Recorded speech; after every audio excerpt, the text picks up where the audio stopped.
Documents. So what type of documents are needed to submit an application for a lease? Very simple. We would need a general rental application, which has some generic information on the applicant, a copy of the ID, a copy of your financial aid or award letter, if that is how you were going to be paying for housing, and a copy of the credit score. On the credit score, we usually try to just send the first page that has that shows your name and the actual credit score. In some rare instances, some landlords may request an entire report just to see how your payment history, but typically as long as the scores are pretty good and everything else is in order, we can get away with just sending the initial page with just the score. Now, if you are going to be paying for school with your own funds, or a parent is going to pay, then at that point what they would require is a guarantee of lease, which essentially would require the same information from the parent. The parent would be added to the lease. The parent would sign a one-page document guaranteeing the lease. They would also need a copy of the ID, credit score, and financial information on the parent, showing that they have the ability to make the payments in case anything were to happen. When are these documents due? So these documents are not due until we actually are ready to send an actual offer in for a unit. So the closer we get to your move-in date, I would suggest gathering the paperwork and having it ready. I physically don't need it until we actually are ready to submit an offer. But by the same token, if we do not have the documents, we cannot submit an offer. So if we were, or in this case, if I was doing a virtual tour and you did like a unit that you saw and you wanted to place an offer right away for it, I would not be able to send an offer for that unless I had the additional paperwork for it. If we sent an offer with no backup paperwork, essentially it's like we're not sending anything in. So my suggestion is always letting everybody know what they need ahead of time, making sure you have it prepared and have it ready, so that when the time does come, I either already have it or you can get it to me very quickly so that we can send it over. So why are these documents necessary in order to submit an offer? It's very simple, a couple of reasons actually. It's very important. So one, it gives you the best opportunity to secure the unit that you actually like.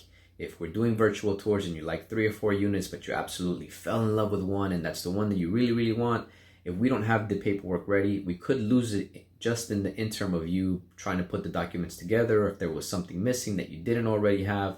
In the meantime of trying to get that together, it's very possible that the unit could be lost, or it could be given to somebody else that has a more complete offer, especially with what's going on right now. And do anticipate when people are receiving rental offers, they are going to accept an offer that's complete and full and try to get some income coming in as quick as possible. So the best thing that we can do is make sure that we have it. This also comes into play if you are going to have roommates or multiple roommates. I definitely suggest everybody be on the same page and we get that together. In 12 years of placing students, it's very rare that we've lost out on units, but usually it's been when there's multiple roommates and one person doesn't have, or a couple of the people don't have their packages complete. And while we're waiting for them to get it together, I have seen students miss out on units that they absolutely love. So number one would be to avoid that. And to number two, the more complete our package is, the quicker we are to get an answer and a response, and also try to get a price reduction. So a price reduction is not always a guarantee, but if we have everything intact and our offer is complete and our package is ready to go, we do have a likelihood of trying to get a reduction on a rental. Now, keep in mind, in a rental, typically the reduction, if you're able to receive one, is typically between $50 and $100. It's not going to be anything crazy or more than that. In some very, very rare instances, if a property is extremely overpriced and it's $150, $200 over market value, and there's nothing really about the unit that justifies the difference, then in that case, and if it's been sitting long enough, you may get lucky and be able to get that price reduction down. But again, a price reduction is not always a guarantee, and if you're able to get it, it would be minimal, between $50 and $100 at most. And to finalize on the price reductions, we will take those on a case-by-case basis. So once we get to the point where you like a unit and you'd like to submit an offer, essentially what we would do is do the background research on the rentals in the building, see how they compare to the market, and see where they're at. Now, for example, if the units in that building typically rent for $1,700, $1,800 and it's listed at $1,600 or $1,500 or something to that effect, then it's probably not worth it to try to get a price reduction, because while we're trying to negotiate a few bucks down, somebody else would offer full price knowing that it's a great deal, and then we'll miss out on the unit, which has happened before as well.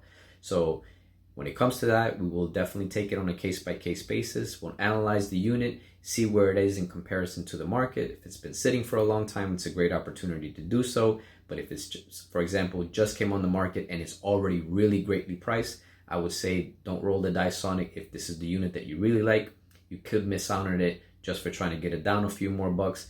And in some cases, you may not find that price again. So again, we'll take it on a case-by-case basis.